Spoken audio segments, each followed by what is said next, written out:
Shrimad home remedies में आपका स्वागत है और हम आपको बताएंगे कि भगवान श्री गणेश की प्रतिमा से आप कैसे बिजनेस मैनेजमेंट के सूत्र सीख सकते हैं या फिर क्या बिजनेस मैनेजमेंट का सूत्र है जो गणेश की प्रतिमा में छिपा हुआ है।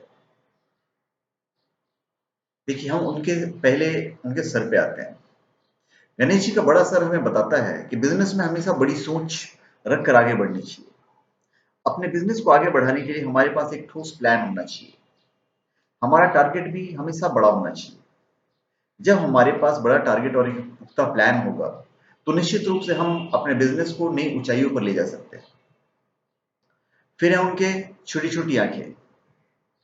गणेश जी की छोटी आंखें हमें बताती है कि बिजनेस में हमें सदैव अपना लक्ष्य निर्धारित रखकर आगे बढ़ना चाहिए।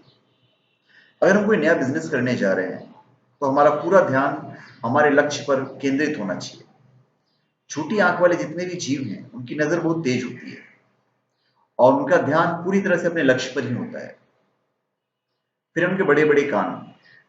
गणेश जी के बड़े कान बिजनेस के मैनेजमेंट से जुड़ा एक खास सूत्र छिपा के रखा हुआ है। बड़े कान हमें बताते हैं कि बिजनेस करते समय हमें हमेशा सजग रहना चाहिए। बिजनेस के क्षेत्र में हो रही हर छोटी बड़ी घटनाओं के बारे में हमें जानकारी होनी चाहिए। हमारा सूचना तंत्र इतना मजबूत होना चाहिए कि हमारे बिजनेस को प्रभावित करने वाली बात हमें तुरंत पता लगना चाहिए ताकि हम समय पर अपनी रणनीति बना सकें। फिर है सूंड। सूंड से हमें क्या सीखने मिलता है। भगवान श्री गणेश की सूंड में बिजनेस मैनेजमेंट का एक खास सूत्र छिपा हुआ है। जैसे हाथी की सूंड बड़ी होती है और मजबूत भी होती है, उसी तरह हमारे बिजनेस संपर्क भी दूर दूर तक होने चाहिए ताकि उनका लाभ भी हमें समय समय पर मिलता रहे। सूंड की पकड़ भी बहुत मजबूत होती है। इसका अभिप्राय यह है कि कर्मचारियों पर हमारी जो पकड़ है वो मजबूत रहनी चाहिए ताकि किसी भी हाल में हम अपने स्पर्धियों में पीछे नहीं रहे।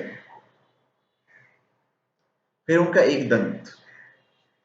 भगवान श्री गणेश को एक दंत भी कहते हैं क्योंकि एक दांत पूर्ण तरह दूसरा टूटा हुआ है।